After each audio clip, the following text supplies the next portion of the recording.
Hello my dear friends, कैसे हैं आप सभी। आई होप आप सभी बहुत अच्छे और अपने एग्ज़ाम की प्रिपरेशन खूब अच्छे से कर रहे हैं। सबसे पहले वेलकम टू सक्सेस नोट, यानी एक कदम सफलता की ओर। फ्रेंड्स, आज मैं आपको बताती हूँ कि हमारा टॉपिक क्या है। अब आपको पता होगा कि अब तक हम साइंस के बारे में पढ़ रहे थे, यानी बायो के बारे में पढ़ रहे थे। जैसे कि बायोलॉजी में क्या क्या होता है, पादप होते हैं, जीव जंतु होते हैं, जनन होता है, यानी इन सब के बारे में पढ़ रहे थे। लेकिन अब हमारा टॉपिक चेंज हो गया है। अब पढ़ रहे हैं हम फिजिक्स के बारे में, क्योंकि ये जो साइंस हो गया इसमें तीन चीज़ें मिक्स होती हैं। इसमें केमिस्ट्री भी होती है, साइंस भी होती है, फिजिक्स भी होती है और बायो भी होती है, मतलब सबका मिक्सअप होता है इसके अंदर। तो फिजिक्स से भी क्वेश्चन आ जाते हैं कई बार एग्जाम के अंदर, और केमिस्ट्री से भी आते हैं। अब हमारा सेकंड पार्ट चल रहा है फिजिक्स। तो फिजिक्स के बारे में आज हम 200 क्वेश्चन को डिस्कस करेंगे, यानी पूरे 200 क्वेश्चंस के बारे में आज हम पढ़ेंगे। क्वेश्चन बहुत इंपॉर्टेंट है, तो प्लीज़ लास्ट तक ज़रूर देखना। इसके साथ ही फ्रेंड्स, मैं आपको एक इम्पॉर्टेंट बात और बताती हूँ, जो आपको मैं ये क्वेश्चन करा रही हूँ ना, फिजिक्स के, साइंस के, केमिस्ट्री के, इन सब के ना ई बुक है, जो वो आपको परचेज़ करनी होगी। वो कहाँ से मिलेगी आपको? लिंक आपको इसी के डिस्क्रिप्शन बॉक्स में मिल जाएगा। फिर आपको क्या करना होगा, अगर आपको डाउनलोड करने में कोई भी डाउट होता है, कोई प्रॉब्लम होती है, तो ये हमारे नंबर हैं, इनके ऊपर कॉल करके आप हमसे हर डाउट को क्लियर कर सकते हैं। मैं आपको इसलिए पर्सनली बोल रही हूँ ई बुक के लिए, क्योंकि एक बार मैं आपको पढ़ा रही हूँ, जिससे आप ये देख सकते हैं कि क्वेश्चन कितने इंपॉर्टेंट है और अच्छे हैं, यानी उनकी लैंग्वेज अच्छी है, एग्जाम के हिसाब से बिल्कुल परफेक्ट क्वेश्चन है। तो एक बार आप खुद भी पढ़ेंगे ना, तो आपको बहुत अच्छा होगा, क्योंकि खुद का पढ़ा हुआ ज़्यादा टाइम तक याद रहता है। इसलिए आपको खुद को भी पढ़ना पड़ेगा। ये थोड़ी ना होता है कि एक बार पढ़ लिया और हम बस हमें याद रहता है, तो कम से कम 2-3 बार तो रिपीट करना ही होता है। तो इसके लिए आपको ई बुक को इसे ज़रूर परचेज़ करना होगा। तो आपको लिंक मिल जाएगी, नंबर हमारे हैं। कोई प्रॉब्लम होती है, किसी कुछ पूछना हो, तो आप हमसे कांटेक्ट कर सकते हैं। Thank you. चलिए स्टार्ट करते हैं हमारे फिजिक्स के टॉपिक के ऊपर। देखिए माय डियर फ्रेंड्स, आप सभी को पता होगा कि अब मैं फिजिक्स का चैप्टर करा रही हूँ, जिसके अंदर क्या है, अब हमारे जो 301 क्वेश्चन से स्टार्ट होंगे। इसका मतलब ये है कि हमने 300 क्वेश्चंस को क्लियर कर लिया है। अगर आपने उनकी वीडियो नहीं देखी है तो प्लीज़ उसे जाकर ज़रूर देखिए, क्योंकि एग्ज़ाम में फिजिक्स से भी क्वेश्चन आते हैं, केमिस्ट्री से भी आते हैं, और जूलॉजी और बॉटनी से भी आते हैं, यानी सब चीज़ से क्वेश्चन आते हैं। साइंस में तीनों चीज़ों का मिक्सअप होता है। तो चलिए स्टार्ट करते हैं। क्वेश्चन नंबर 301, किसी वस्तु को त्रिविमित यानी 3D प्रतिरूप में अंकित या पुनरावृत्ति करने के लिए जो तकनीक होती है ना, उसे क्या बोलते हैं? यानी कोई भी वस्तु को हम 3D इमेज में देखते हैं तो उसको क्या कहते हैं? उसको बोलते हैं होलोग्राफी। क्लियर। नेक्स्ट आएगा, परंपरागत कमरे के किस भाग में आँख के रेटिना की तुलना की जा सकती है? तो किस कमरे पर की जाती है? यह फिल्म के कैमरे के ऊपर की जाती है। नेक्स्ट आएगा क्वेश्चन नंबर 303, दूरदर्शन के एक संकेत को निश्चित दूरी के बाद क्यों नहीं मिल सकता? जो दूरदर्शन होता है, इसके संकेत को एक निश्चित दूरी के बाद नहीं हो सकता। क्यों? क्योंकि पृथ्वी की सतह वलयाकार होती है, इसकी वजह से वो नहीं मिल पाते हैं। क्लियर। नेक्स्ट क्वेश्चन आता है क्वेश्चन नंबर 304, दूरदर्शन प्रसारण में श्रव्य संकेतों को प्रेषण करने के लिए तकनीक का प्रयोग किया जाता है। यानी जो सुनने के जो संकेत होते हैं उनको प्रेषण करने के लिए एक तकनीक का यूज़ करते हैं। उसे क्या बोलते हैं? उसे बोलते हैं आवर्ती मोडुलन, जिसकी वजह से फ्रीक्वेंसी मोडुलन होती है, FM बोलते हैं, जिसकी वजह से हम सुन सकते हैं। नेक्स्ट आएगा, किसी व्यक्ति का पूरा प्रतिबिंब देखने के लिए एक समतल दर्पण की न्यूनतम ऊंचाई कितनी होनी चाहिए? यानी एक व्यक्ति है, इसको अपना पूरा प्रतिबिंब देखना है, तो उसकी दर्पण की ऊंचाई कितनी होनी चाहिए? तो उनसे व्यक्ति की ऊंचाई से आधी दर्पण की ऊंचाई होनी चाहिए, जिसके अंदर उसका पूरा प्रतिबिंब साफ साफ नजर आएगा। नेक्स्ट क्वेश्चन आता है, दृष्टिपटल पर किस प्रकार का चित्र बनता है? जो दृष्टिपटल होता है रेटिना, उसके पर किस प्रकार का चित्र बनेगा? तो वास्तविक, छोटा और उल्टा चित्र बनता है दृष्टिपटल के ऊपर, यानी रेटिना के ऊपर वास्तविक बनेगा, छोटा बनेगा और उल्टा बनेगा। नेक्स्ट आएगा, किस रंग को प्रकाश की ऊर्जा सर्वाधिक होती है? यानी किस रंग के अंदर प्रकाश की जो ऊर्जा होती है सबसे अधिक होती है? कौन से? नीले रंग के अंदर। नेक्स्ट है क्वेश्चन नंबर 308, वायुमंडल में प्रकाश का प्रकीकरण किसकी उपस्थिति के कारण होता है? जो वायुमंडल होता है, इसमें प्रकाश का प्रकीकरण किसकी वजह से होता है? तो धूल के कण की वजह से इसका प्रकीकरण होता है। नेक्स्ट आएगा निकट दृष्टि दोष में जो होते हैं ना मायोपिया को दूर करने के लिए किस लेंस का यूज किया जाता है। ऐसे क्वेश्चन भी एग्जाम में आए हुए हैं कि जो निकट दृष्टि दोष होता है इसको दूर करने के लिए कौन सा लेंस यूज आता है, तो उसे बोलते हैं अवतल लेंस का यूज किया, यानी कॉनकेव लेंस का यूज किया जाता है। नेक्स्ट आएगा एक समतल दर्पण की वक्रता त्रिज्या कितनी होती है। जो एक समतल दर्पण होता है इसकी वक्रता त्रिज्या कितनी होती है, तो कितनी होती है, अनंत होती है, यानी एकदम अनंत होती है। नेक्स्ट आएगा प्रकाश का रंग किसके द्वारा निर्धारित होता है। जो प्रकाश का कलर हमें दिखाई देता है वो किसके अकॉर्डिंग आता है, तो उसके तरंग दैर्ध्य के ऊपर डिपेंड करता है प्रकाश का कलर। नेक्स्ट आएगा खोज बत्ती यानी सर्च लाइट के लिए किस दर्पण का प्रयोग किया जाता है, तो खोज बत्ती के लिए अवतल दर्पण का यूज किया जाता है। क्लियर। नेक्स्ट आएगा रोगियों को दांत देखने के लिए दंत चिकित्सक द्वारा किस दर्पण का यूज किया जाता है। जो डेंटल वाले होते हैं ना वो दांत देखने के लिए उनका दर्पण अलग ही होता है, तो कौन सा होता है, अवतल दर्पण, जिसके अंदर एकदम अलग ही दिखाई देता है। नेक्स्ट होता है वाहनों के अग्रदीपों में किस प्रकार का दर्पण का यूज किया जाता है। जो वाहन होते हैं उसकी हेडलाइट होती है ना उसके लिए कौन सा दर्पण होता है, परावलयीय दर्पण होता है, जो कि एसएससी के अंदर आया हुआ क्वेश्चन भी है। नेक्स्ट आता है किसी वस्तु का प्रतिबिंब मनुष्य की आंख में कहाँ बनता है, यानी कोई वस्तु हम देखते हैं तो उसका प्रतिबिंब हमारी आंख में कहाँ बनता है, तो रेटिना के ऊपर ही बनता है, जो कि एमपीपीएससी में पूछा हुआ क्वेश्चन है।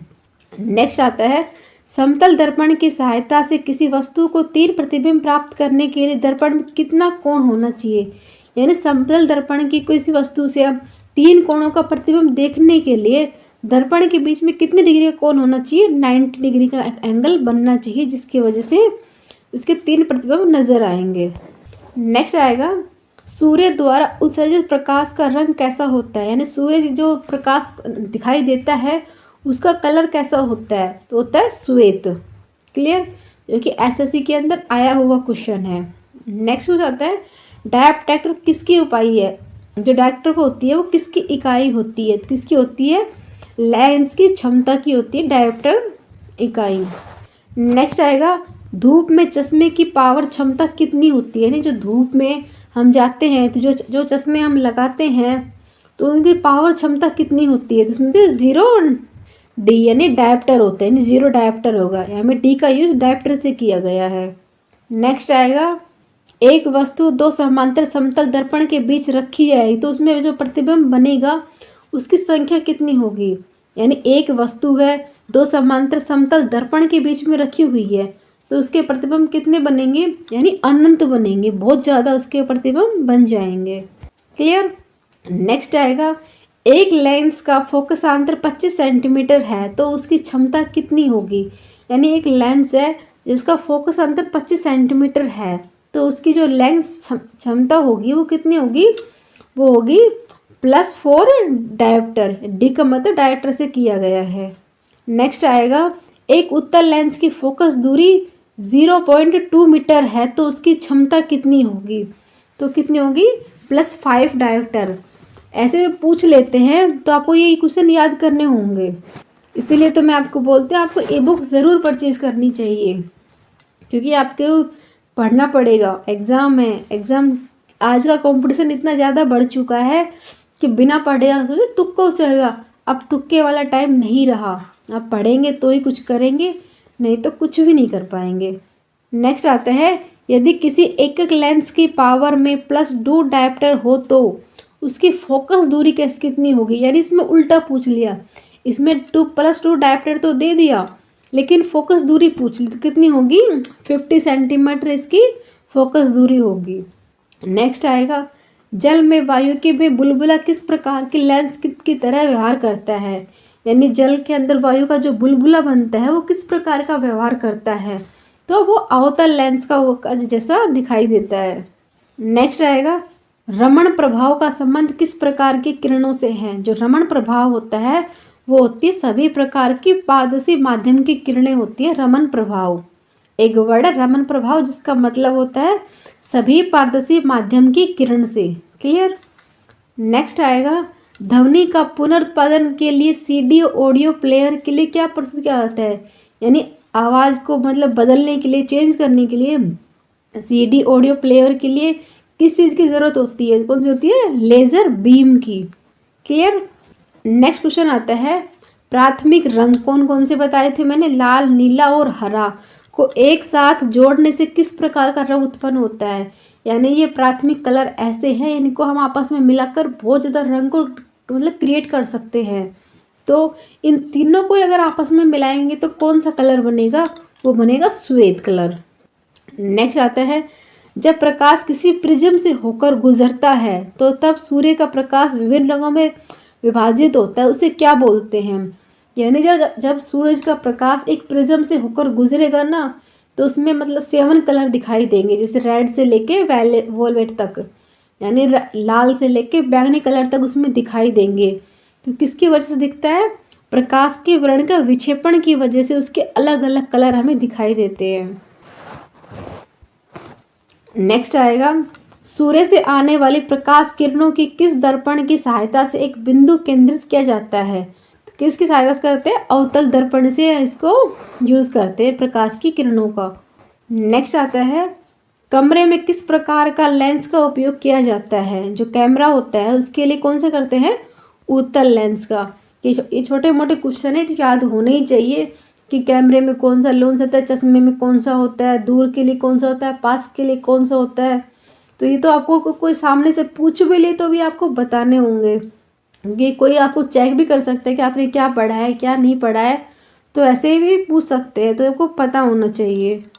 नेक्स्ट आता है, आँख के किस भाग द्वारा आँख में प्रवेश करने वाले प्रकाश की मात्रा नियंत्रित करती है, यानी हमारी आँखों में जो लाइट जाती है वो हमारे आँख में जो प्रवेश करती है उसकी मात्रा को नियंत्रित कौन करते हैं, कंट्रोल कौन करता है, तो कौन करती है, आइरिस, जिसकी वजह से हमारे आँखों के जो प्रकाश है इसको कंट्रोल हो पाता है। नेक्स्ट आता है, नेत्रदान में दाता आँख के किस हिस्से को दान करता है, यानी किसके मतलब कि प्रत्यारोपित करता है। दान में भी कॉर्निया ही होते हैं, ये थोड़ा ना कि आँख दान करते हैं, नेत्रदान में आँख नहीं तो सिर्फ इसकी कॉर्निया दान करते हैं, क्योंकि हमें दिखने की पावर इसी में ही होती है।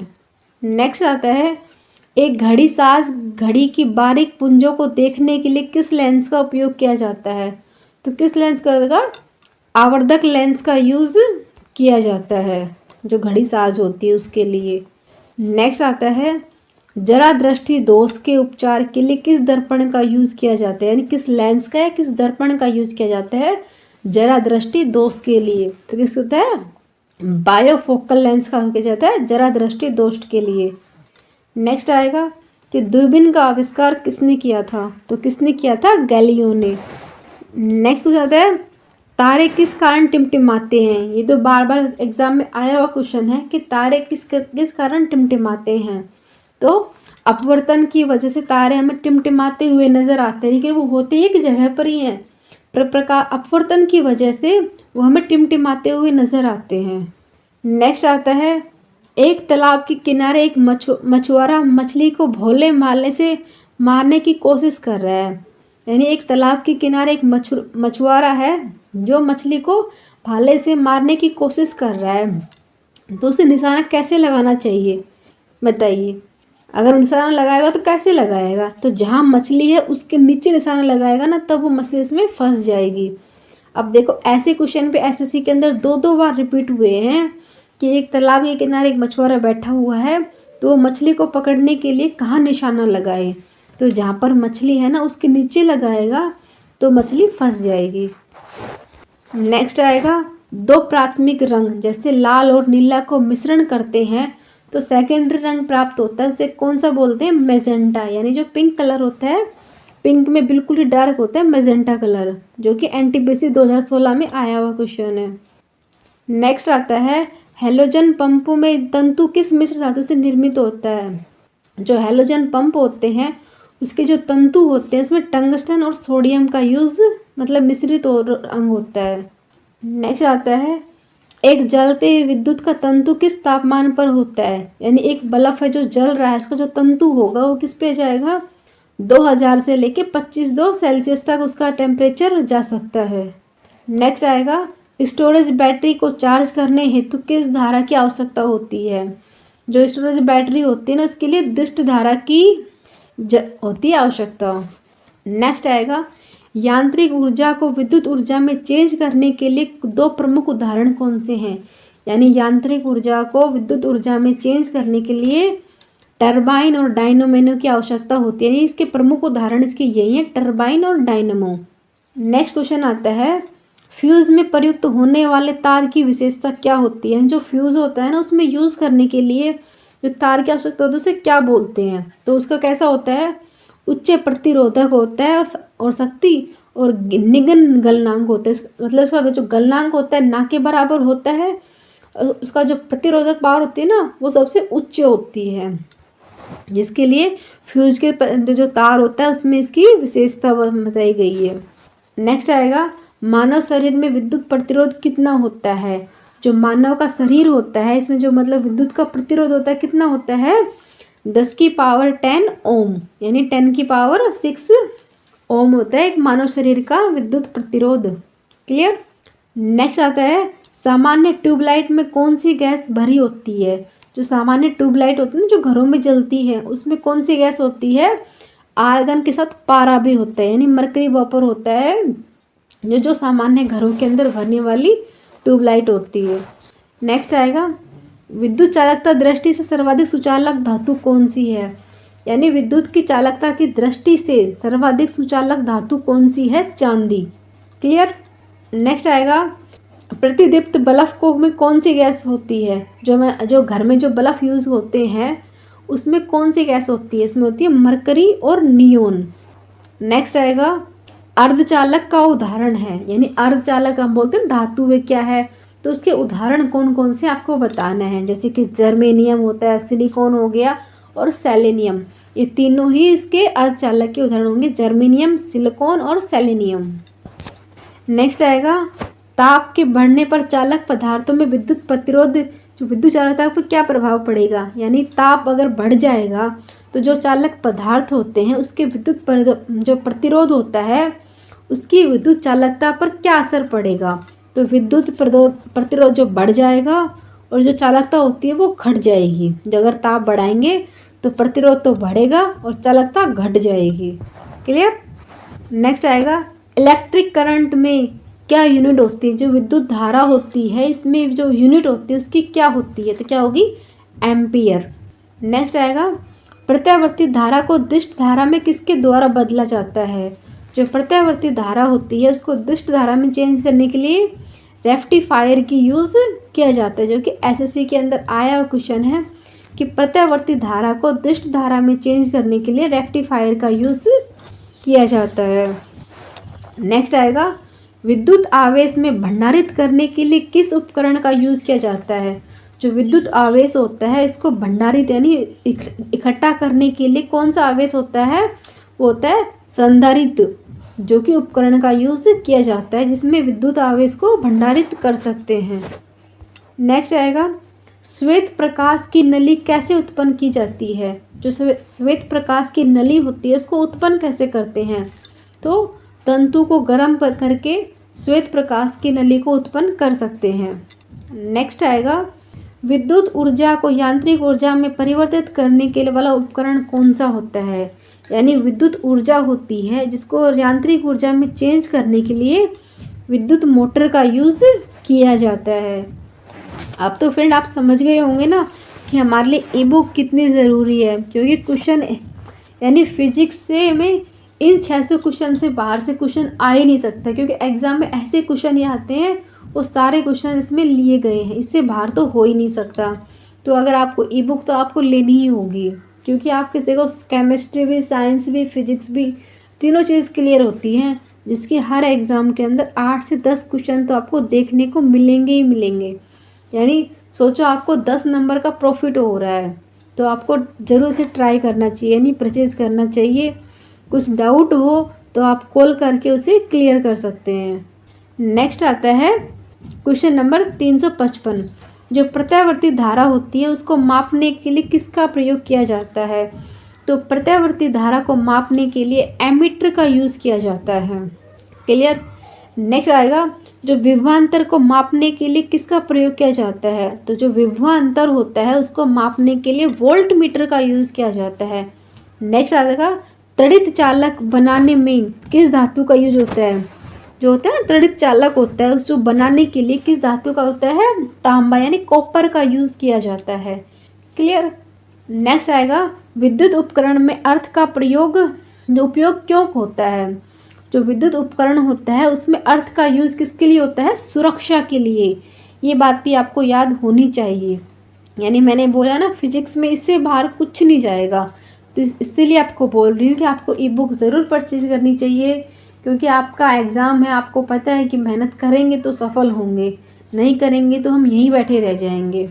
तो आपको मेहनत करनी होगी, वो और कोई नहीं करेगा, आपको ही करनी होगी।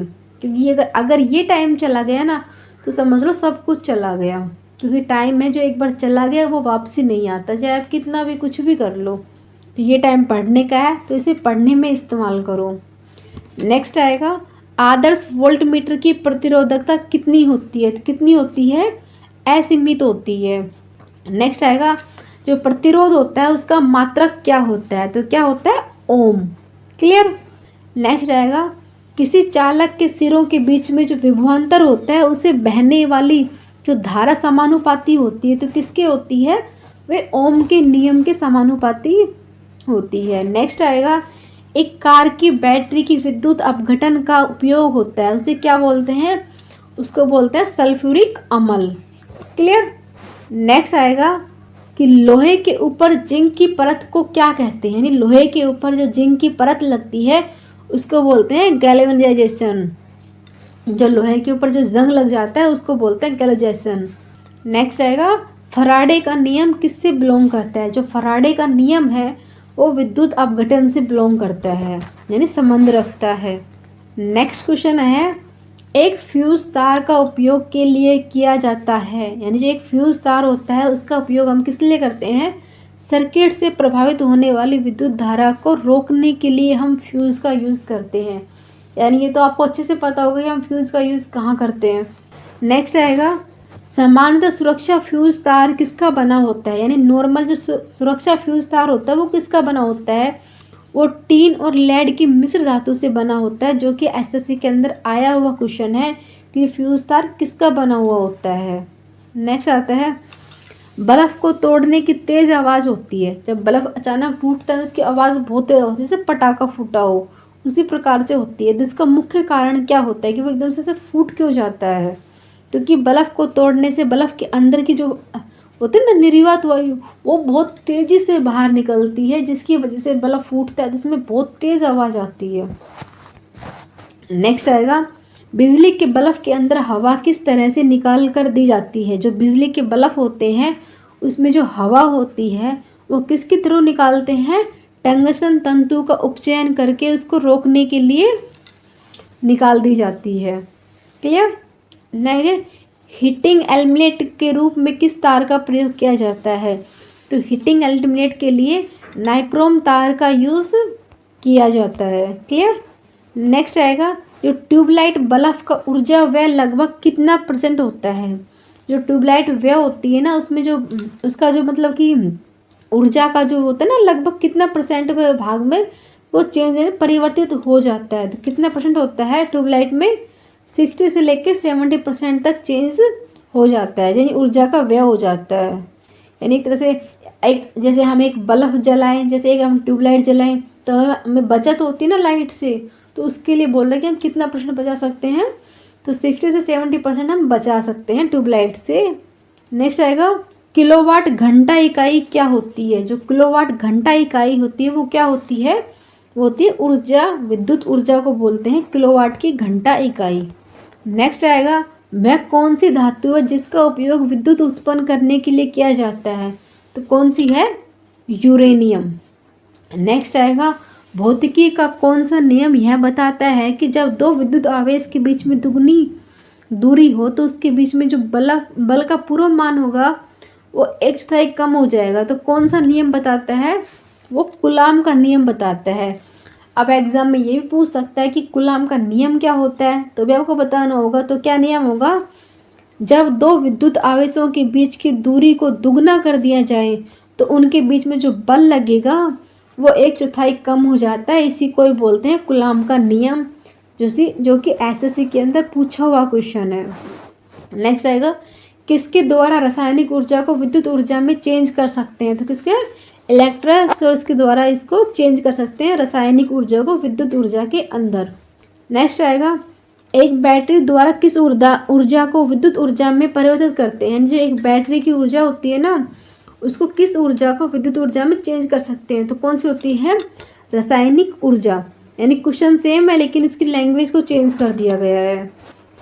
नेक्स्ट आएगा, एक अर्धचालक की चालकता किस तापक्रम पे होती है? कोई भी अर्धचालक होता है जिसकी जो चालकता होती है वो किस ताप पर होती है? वो होती है 0 ताप के ऊपर। क्लियर।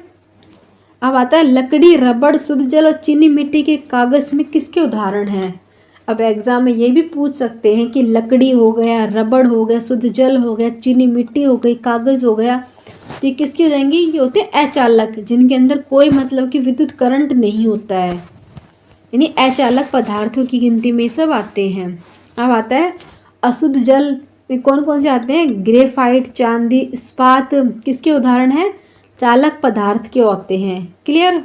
नेक्स्ट आएगा, जो ट्रांजिस्टर होते हैं ना उसको बनाने के लिए किस पदार्थ का यूज़ होता है? तो किसका होता है? सिलिकॉन का, ट्रांजिस्टर बनाने के लिए।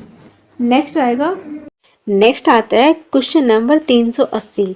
अब ये क्वेश्चन क्या कहता है, अर्धचालक धातुओं के अंदर अशुद्ध जो उसकी जो प्रक्रिया होती है वो क्या कहलाती है? तो उसको क्या बोलते हैं? उसको बोलते हैं डोपिंग।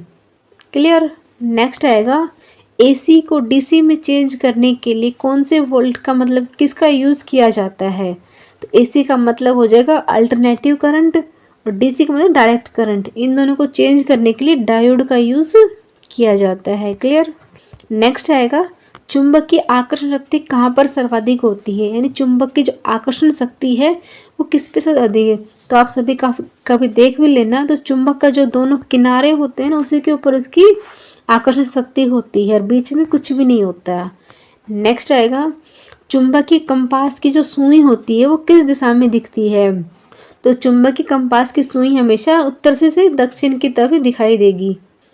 नेक्स्ट आएगा, CGS पद्धति में चुंबक फ्लक्स की मात्रा क्या है? तो क्या होती है? वो होती है मैक्सवेल। क्लियर।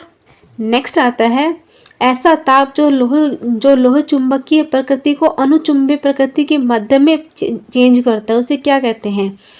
यानी लोहे चुंबकीय प्रकृति को अनुचुंबकीय प्रकृति में बदल देता है उसे बोलते हैं क्यूरी ताप। क्लियर। नेक्स्ट आता है, किसी अयस्क को प्राकृतिक चुंबक कहा जाता है तो किसको बोलते हैं?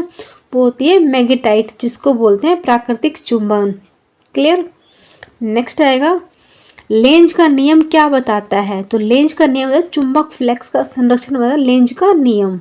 नेक्स्ट आता है, सभी चुंबकीय पदार्थों का चुंबकीय गुण कब कम होता है? तो कब होता है? जब वे सबसे अधिक गर्म होते हैं तो उनका चुंबकीय फ्लक्स होता है वो कम हो जाता है। नेक्स्ट आएगा, किसी चुंबक की आकर्षण शक्ति सबसे कम होती है, यानी जो मैंने अभी बताया आपको कि किनारों पर होती है चुंबक के, लेकिन सबसे कम कहाँ पर होती है? उसके मध्य यानी बीच में होती, सबसे कम होती है और किनारों पर सबसे अधिक होती है। ऐसे क्वेश्चन एग्जाम के अंदर बार बार आते हैं। नेक्स्ट आएगा, प्रेरित धारा को दिशा ज्ञात करने के लिए किस नियम का प्रयोग किया जाता है? तो जो प्रेरित धारा होती है उसकी दिशा ज्ञात करने के लिए फ्लेमिंग के दाएं हाथ का नियम का यूज किया जाएगा कि मतलब प्रेरित की दिशा को ज्ञात करने के लिए। नेक्स्ट आएगा, विद्युत धारा के चुंबकीय प्रभाव की सर्वप्रथम खोज किसने की थी? जो विद्युत धारा होती है उसके जो चुंबक का प्रभाव होता है इसकी खोज की थी हैंस क्रिश्चियन अर्स्टेड ने। क्लियर। नेक्स्ट क्वेश्चन आता है, नाभिकीय रिएक्टर में भारी जल में का प्रयोग क्यों किया जाता है? जो नाभिकीय रिएक्टर होता है उसमें भारी जल का यूज करता है न्यूट्रॉन गति को कम करने के लिए। क्लियर। नेक्स्ट आएगा, ट्रांस यूरेनियम तत्वों का संरक्षण किसके द्वारा होता है? तो किसके? ग्लेन टी सीबोर्ग के द्वारा इसका संरक्षण किया जाता है। नेक्स्ट आता है, पोजिट्रॉन की खोज किसने की थी? तो फ्रेंड्स पोजिट्रॉन की थी CD एंडरसन ने, जो कि RRB 2004 में पूछा हुआ क्वेश्चन है। नेक्स्ट आता है फास्ट फीडर टेस्ट रिएक्टर में किसका मिश्रित ईंधन के रूप में प्रयोग होता है? तो फास्ट फीडर टेस्ट में किसका होता है? Uranium carbide and plutonium carbide का यूज किया जाता है। नेक्स्ट आता है फास्ट फीडर टेस्ट रिएक्टर में किसका उपयोग शीतलता का होता है? तो किसका होता है? द्रवित सोडियम का। क्लियर। नेक्स्ट आता है तारों में अक्षय ऊर्जा का कारण क्या होता है? जो तारे होते हैं इसमें जो अक्षय ऊर्जा होती है जिसकी वजह से वो टिमटिमाते हैं, तो उसमें किसका कारण होता है? उसे बोलते हैं हाइड्रोजन का हीलियम में परिवर्तन। क्लियर। नेक्स्ट आएगा भारत किस रेडियोधर्मी तत्व का सर्वाधिक भंडार है? तो भारत में कौन सा मिलता है? प्लूटोनियम। क्लियर। नेक्स्ट आएगा रेडियोधर्मी पदार्थ में कौन सा कण उत्सर्जित होता है? तो कौन सा होता है? Alpha beta gamma. यानी जो रेडियोधर्मी पदार्थ होते हैं इसके अंदर अल्फा बीटा और गामा 3 पदार्थ मौजूद होते हैं। नेक्स्ट आता है हाइड्रोजन बम किस सिद्धांत पर कार्य करता है? जो हाइड्रोजन बम होता है वो अनियंत्रित नाभिक संलयन की अभिक्रिया के सिद्धांत पर कार्य करता है। आई होप कि आप सबको ये क्वेश्चन अच्छे लगे होंगे, तो प्लीज़ अपना फीडबैक ज़रूर दीजिएगा। कल हम फिर से मिलते हैं नेक्स्ट क्वेश्चन के साथ। तब तक के लिए लाइक शेयर सब्सक्राइब करें। और साथ में इम्पोर्टेंट बात ये भी है, अगर आपने ई बुक को परचेज़ नहीं किया है तो प्लीज़ उसे ज़रूर परचेज़ करें। अब टाइम वेस्ट ना करें। Thank you.